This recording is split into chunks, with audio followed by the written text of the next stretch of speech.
बिहार में विधानसभा चुनाव का बिगुल बज चुका है और सियासी पारा सातवें आसमान पर है। जैसे जैसे चुनाव नजदीक आ रहे हैं, नेताओं की बयानबाजी तेज है। कोई जेपी आंदोलन के नाम पर वोट मांग रहा है तो कोई जाति और विकास के मुद्दे पर सियासी चाल चल रहा है। चुनाव आयोग ने भी मोर्चा संभाल लिया है। 3 दिन के दौरे पर इलेक्शन कमीशन की टीम पहुंच गई है बिहार में इस बार का जो चुनाव है वो बेहद रोमांचक होने वाला है। 243 सीटों वाली विधानसभा के लिए एनडीए और महागठबंधन के बीच में सीधा मुकाबला है। बीजेपी और जेडीयू गठबंधन के सहारे नीतीश कुमार एक बार फिर से सत्ता की कमान संभालने की कोशिश में हैं। वहीं दूसरी तरफ आरजेडी और कांग्रेस का महागठबंधन तेजस्वी यादव के नेतृत्व में जोर शोर से मैदान में है। लेकिन इस बार बिहार की सियासत में छोटी पार्टियां तस्वीर बदल सकती है।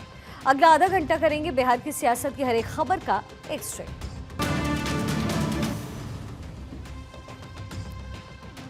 तो बिहार में विधानसभा चुनाव नजदीक आते ही सियासी माहौल गर्म हो गया है। पटना के गांधी मैदान में मुस्लिम संगठनों ने वक्फ बचाओ दस्तूर बचाओ रैली का आयोजन किया, जिसमें न सिर्फ वक्फ संशोधन अधिनियम को लेकर बहस छिड़ी है, बल्कि सियासी दलों के बीच में एक तीखी बयानबाजी भी इस समय फिजाओं में है। इस रैली में विपक्षी नेताओं की मौजूदगी ने बीजेपी को हमला करने का मौका दिया है और बीजेपी के राष्ट्रीय प्रवक्ता सुधांशु त्रिवेदी ने इस मंच का इस्तेमाल विपक्ष पर तीखा प्रहार करने के लिए कर दिया। उन्होंने आरोप लगाया है कि वक्फ बचाओ का नारा लगाने वाले समाजवादी दल जैसे कि राष्ट्रीय जनता दल और समाजवादी पार्टी समाजवाद की आड़ में नमाजवाद को बढ़ावा दे रहे हैं। यह हमला न सिर्फ आरजेडी नेता तेजस्वी यादव पर था, बल्कि समाजवादी पार्टी के अध्यक्ष अखिलेश यादव पर भी निशाना साधा गया। इस सियासी जंग ने बिहार के चुनावी माहौल को और ज्यादा जटिल कर दिया।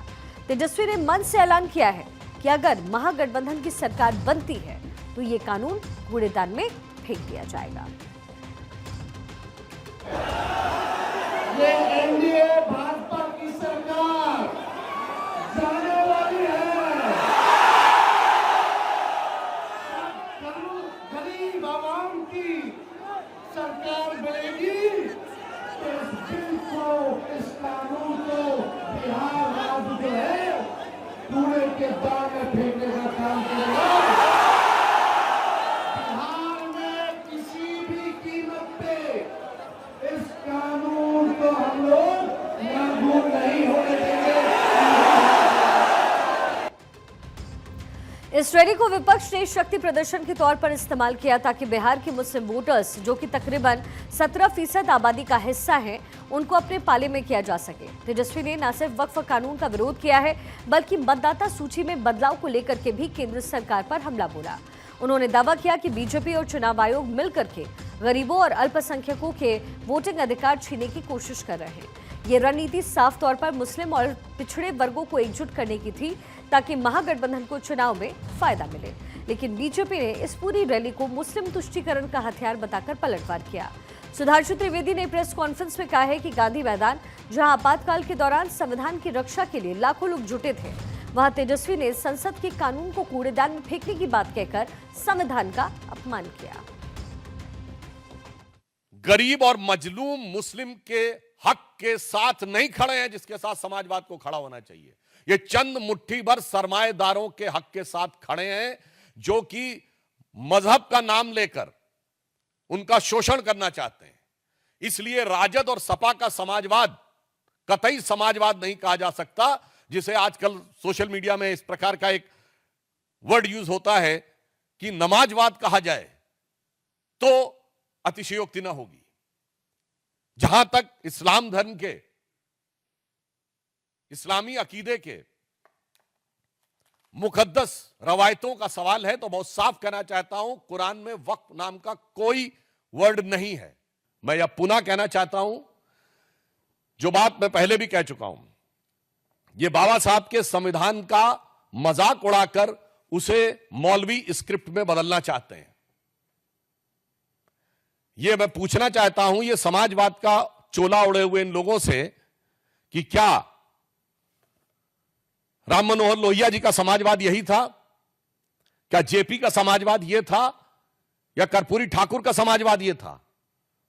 भारत रत्न कर्पूरी ठाकुर जी से लेके जयप्रकाश नारायण और लोहिया जी का समाजवाद के साथ आज हम खड़े हैं, जो हम चाहते हैं हर गरीब और मजलूम को उसका हिस्सा मिलना चाहिए। इसलिए हम साफ कह सकते हैं कि हम समाजवाद के पक्ष में भाजपा और जदयू खड़ा है, और आज के ये राजद और समाजवादी पार्टी जैसे दल नमाजवाद के पक्ष में जाकर खड़े हो गए।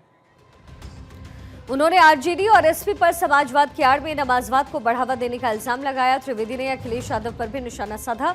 अखिलेश ने हाल ही में इटावा के कथावाचक दिनेंद्र शास्त्री की फीस को लेकर सवाल उठाए, जिसे बीजेपी ने मुस्लिम तुष्टीकरण से जोड़ा। त्रिवेदी ने तंज कसते हुए कहा कि जब मुसलमानों को दान दिया जाता है तो विपक्ष को कोई दिक्कत नहीं होती, लेकिन हिंदू धार्मिक गतिविधियों पर सवाल उठाए जाते हैं। ये बयान बिहार के सियासी माहौल को और गरमाने वाला था, क्योंकि ये हिंदू मुस्लिम ध्रुवीकरण को बढ़ावा दे सकता है। कई कथावाचक हैं जो 50 लाख रुपए लेते हैं। कोई किसी की हैसियत है कि धीरेन्द्र शास्त्री को बुला ले अपने घर कथा के लिए? कोई अंडर टेबल लेगा वो बाबा पैसे? आप पता करवा लीजिए, अंडर टेबल नहीं लेते हैं वो धीरेन्द्र शास्त्री क्या? इनको माइनॉरिटी से भी मतलब नहीं है। इन समाजवादियों को पहले तौलना है सियासत के तराजू पे कि कौन सी माइनॉरिटी। कांग्रेस को तौलना है सियासत के तराजू पे कि कौन सी माइनॉरिटी का वोट बैंक हल्का नजर आ रहा है और किसका भारी नजर आ रहा है। तब मुल्ला मौलवियों के आगे नतमस्तक होके समाजवाद को मुल्ला मौलवियों के आगे नतमस्तक होने वाले नमाजवाद में कन्वर्ट कर देना। अब ये जो सारा विवाद है वो बिहार के चुनावी समीकरण से जुड़ा हुआ है। विपक्ष मुस्लिम वोटर्स को साधने के लिए वक्फ कानून को मुद्दा बना रहा है, जबकि बीजेपी इसे तुष्टीकरण का हथकंडा बताकर अपने हिंदू वोट बैंक को मजबूत करने की कोशिश कर रही है। दोनों पक्षों की ये जो रणनीति है वो बिल्कुल क्लियर है, जातीय और धार्मिक समीकरण के जरिए वोटर्स को अपने पक्ष में करना।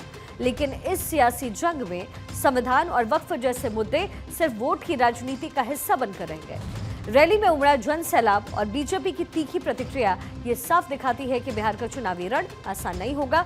दोनों पक्षों को जनता का भरोसा जीतने के लिए न सिर्फ बयानबाजी बल्कि ठोस मुद्दों पर भी काम करना पड़ेगा।